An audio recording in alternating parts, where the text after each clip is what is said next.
Astral Radiance should launch digitally on Tuesday, May 24th at around 12 PM Pacific time in Pokemon TCG Live. While this video is focused on the cards you should buy in TCG Live and how much credits you need to spend, all the cards I mention are worth getting on either PTCGO or in real life as well. I should also note that the cards featured here should be immediately useful in competitive play in some way or another, whether that's helping an existing deck or starting a new one. With that out of the way, let's get started with the Pokemon. I'll admit that Snorlax from Vivid Voltage is probably better early on since it also works on turn 1 going first, but Voltorb accelerates energy and Basculin puts 2 basic Pokemon on your bench for free. Unfortunately, the current Electrode and Basculegion suck, so these won't ascend to the heights of Alolan Vulpix, but if you want early game consistency, here you go. Just get one of each. Kricketune is a great card for grass decks, boosting HP by 40, but since it doesn't stack, I think a 1/1 line is fine. Just like Voltorb, Shaman can only be used on turn 1 going second, but it does have the benefit of getting any 3 cards from your deck. If you have a setup deck, it might be worth it, though Marnie could really mess you up. Still, get one and experiment. I think the Eevee from Evolving Skies is the better Eevee, so you just need the Glaceon and only one copy at that. Glaceon probably fits better in a Wormadam Zoroark deck as a Malamar counter, but if you notice people playing evolution decks, here's an easy way to punish them. Everyone was already doing everything to counter Mew VMAX. With Mightyena, you don't even need energy to do it. Like Glaceon, I think Mightyena fits into a deck that uses Zoroark, but if Mew VMAX is something you're afraid of, run a 2/2 line. I won't say that Absol is the perfect partner for Samurott V-Star, it's good, I just think you might want to focus on using Sobble to fill up your bench, instead of using Absol's attack to spread 10 damage. Still, Absol's a decent attacker, but one copy is all you'll need. Fire decks aren't really a thing right now, but get one copy just in case Charizard V-Star or something else sees a rise with all the potential new metal and grass decks coming along. If your deck plays a double turbo energy or a way to get 2 energy on Miltank, chuck it in there and see what happens. You absolutely need this card in your collection. If people aren't prepared for it, you literally win the game. And even if they are, it could buy you a turn when you need it most. Get at least one. Personally, I'm getting 4 because no one's expecting the Filthy Cow. The perfect partner for Gardenia's Vitality, Hisuian Lilligant V-Star can deal 230 damage for 3 energy, though you do have to put an energy back into your hand. What's great here is the V can draw to 6 for free, and the V-Star power lets you get 5 in any combination of grass Pokemon and grass energy, maximizing your consistency. For almost all of the V-Star lines, you'll want 4 basic V and at least 3 evolved V-Star. All of a sudden, water decks have a potential one-shot Pokemon in Starmie V. Yes, it has low HP, but you only need 1, and if your opponent has 6 energy in play, that's 300 damage for 2 energy or 330 damage with a choice belt attached. The free retreat is just an added bonus. If early tournament results from Japan are anything to go by, Palkia V-Star will be the best new deck and you should get a 4/3 line immediately. While it doesn't deal the most damage in the world, it can accelerate 3 energy into play at any point, opening up the potential for Inteleon and Radiant Greninja to attack whenever you need them to. I'm including all the potentially good V and V-Star cards in this video, so while Darkrai V-Star might not be an immediate success, it has the potential to do some crazy things. Once the right list is found, I think we'll see Darkrai V-Star doing some things.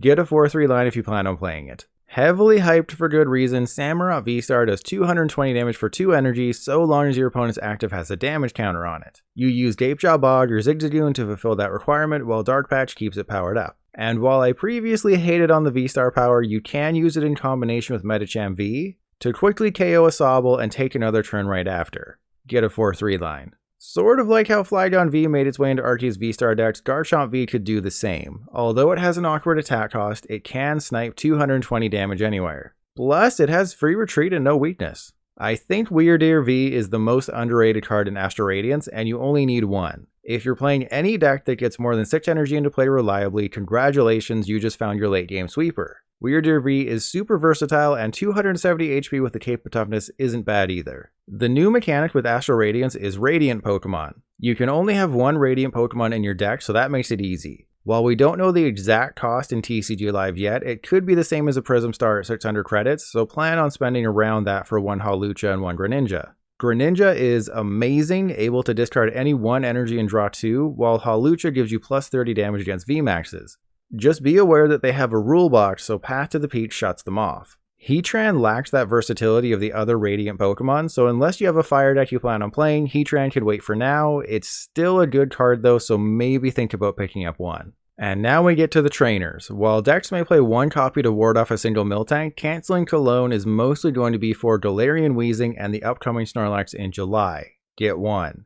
Dark Patch is back. It's amazing and instantly attaches a dark energy from your discard pile to a bench dark Pokemon. Every good dark deck will play 4 copies, so get 4 copies. Unless you hate energy, then don't get it. If you're playing either Mew VMAX or Jolteon VMAX, you'll likely want 2 copies of Featherball. Obviously, Mew VMAX doesn't exactly struggle with consistency, but free search is always useful. You just have to make sure the Pokemon has free retreat. Gapejaw Bog is going to be a super important card in Samurott V-Star, and it's also helpful in Arceus V-Star decks that regularly come up 1 damage counter short on Pokemon like Genesect V and Arceus V. Unless your entire strategy revolves around Gapejaw Bog, just get 2, otherwise 4. While it won't be as game-changing as Welder because we have other means of energy acceleration right now, you still want 4 copies of Gardenia's Vitality, and yes, I'll probably keep calling it that. Grant is a Leon specifically for fighting types, except you can recycle it infinitely. You'll never need more than 1. Gutsy Pickaxe opens up a lot of possibilities. Working in combination with a Rangaroo, you can reliably accelerate fighting energy to any bench Pokemon. It doesn't just have to be a fighting Pokemon, which is amazing, and worst case scenario, you still draw 1 card. Get 4 of these.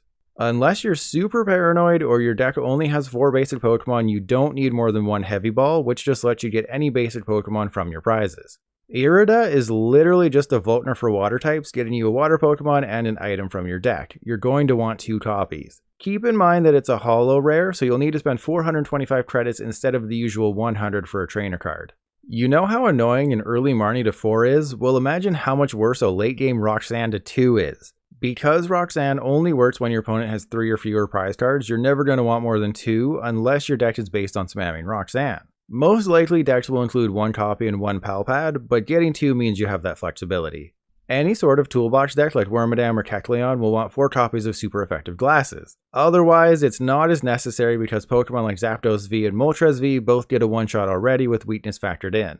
I'd say get 1 to begin with and get more as needed. While I think Path to the Peak is still the best disrupting stadium, Temple of Sinnoh can be super annoying shutting off special energy. 4 seems a bit much, so I'd suggest getting 2 or 3. Get 4 trekking shoes. It's Acrobike without the risk. If your deck has a core strategy or wants cards in the discard pile, this is an absolute must. And finally, we have Wait and See Turbo. It'll be interesting to see just how useful it is. There are some ways to search for it on turn 1 going second, like with Cram-O-Matic, but we already have Zacian V and Leafeon V that do the same thing for Psychic and Grass Energy. Maybe people are just worried about a 2-prize liability and Wait and See Turbo will end up being busted. Who knows? At the very least, you should get yourself 1 copy because, again, who knows? Since I'm not doing a top 10 video for Astral Radiance card, I'll say that the best new card is Radiant Greninja. It fits into so many decks, it's insane. You play a Melanie or Raihan deck, here's the easiest way to get energy in the discard. You have Metal Saucer or Dark Patch, here's the easiest way to get energy in the discard. Oh, and it draws you 2 cards in the process. It is nuts. My second pick would probably be Trekking Shoes, just because it helps you get deeper into your deck, and that is always welcome. If there's any cards you think I missed from Astral Radiance that are must-haves, sound off in the comments. I plan on doing a video like this for every set that comes out, and I know I left some cards out, so if you want me to include more in future videos, let me know.